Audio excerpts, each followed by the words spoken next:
Well, hello there, friends. James McDonald here one more time with a new episode of If I Can Cook It, So Can You.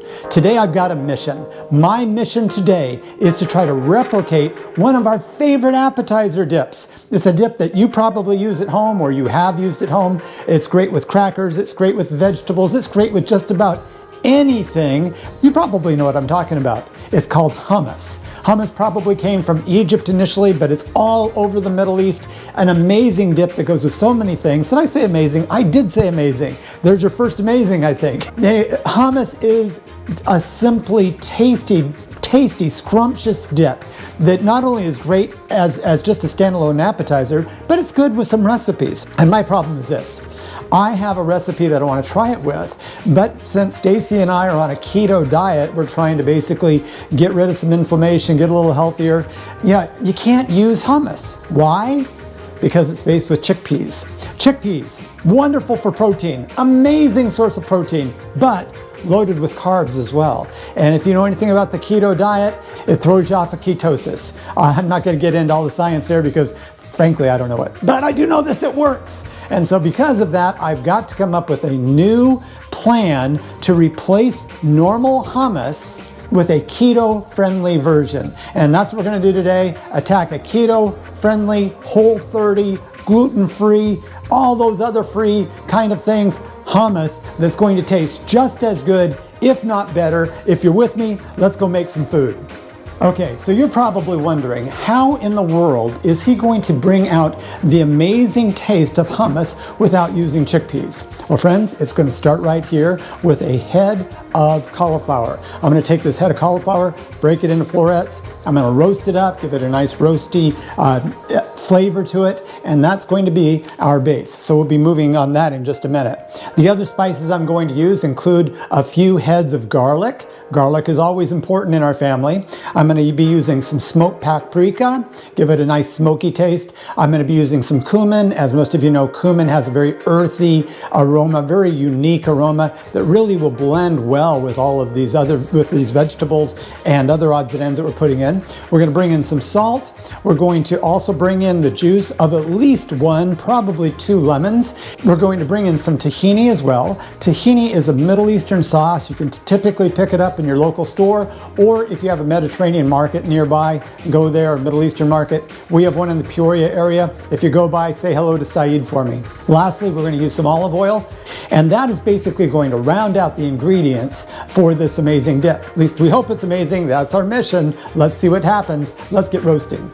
Okay, let's go ahead and start working on our cauliflower. Sometimes when you look at a vegetable for the first time, you say, how in the world do I deal with that? I know that when I started to cook in the kitchen and I had to do my first cauliflower, that's what I thought. Because it's just kind of odd, and I just kind of hacked at it and messed around with it. What we're going to do is remove all of the greens, and then I'm going to cut this in half, directly in half, going from the top to the stem, and then I'm going to cut each of those halves in halves again. So basically quarter it from the top to the stem, then I'm going to cut out the core, and after that it's just simply breaking off all the florets and then getting them in the oven. So that's pretty much it. That's how you process a cauliflower. Okay, we've got our cauliflower chopped up, we've got our cauliflower washed. The next step is basically to get it ready for roasting. So what we're going to do is add a couple of tables of avocado oil with a couple of pinches of salt and a pinch or 2 of black pepper. Mix it all together in a mixing bowl. Put it out on our baking sheet and pop it in the oven there at 400 degrees for 15-20 minutes. You just keep an eye on it. You make sure it starts to roast brown, and then you're ready to get it out and cool it down. That's looking pretty good over there. I'll let you take a look in just a few minutes, because what I'm going to do is go ahead and flip it here in just a minute or two. We've almost been in for about 10 minutes. I'm going to flip it so we make sure it gets golden brown on all sides, or as many as we possibly can, and then leave it in for another 10 minutes and out it comes. But here's a pro tip I wanted to leave you with. Do not waste your time while you're waiting for your roast cauliflower to get done. Go ahead and do a few things. And I'm not talking about scrolling Instagram or Facebook. I'm talking about doing your prep dishes, knocking them out. And the time that I had, I did that. I knocked out the dishes, and then I still had more time. So I went ahead and juiced the 2 lemons that I had, and then a whole bunch more. Anyway, pro tip, don't waste your time. Let's go ahead and see where we are with this cauliflower. Okay, so we are ready to start blending everything up. The cauliflower is all good. We got it all roasted up, very nice. One of the things about the cooler weather is I could set it right outside on our back porch to cool down really quickly, so it didn't have to wait long, but you do want to have cool cauliflower.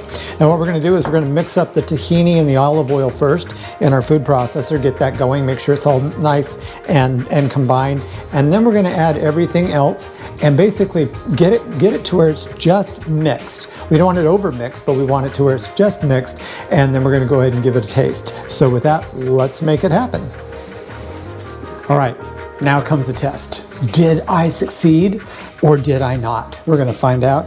I've got this hummus here that came from the store, and then I have this hummus here that we just made together. Let's see how they compare.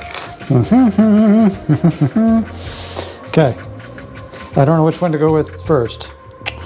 I'll go with the store one. Store one, don't tell Stacy, might throw me off of ketosis. Okay, got it. Got it down. Wow. Oh. Wow. Yes, this is good. And I'm not talking about the store one. This is better than the one that came from the store, which makes sense. I mean, I did make it at home, right? And guess what? If I can make it, so can you. This is the hummus that we made together. We succeeded. You can do it too.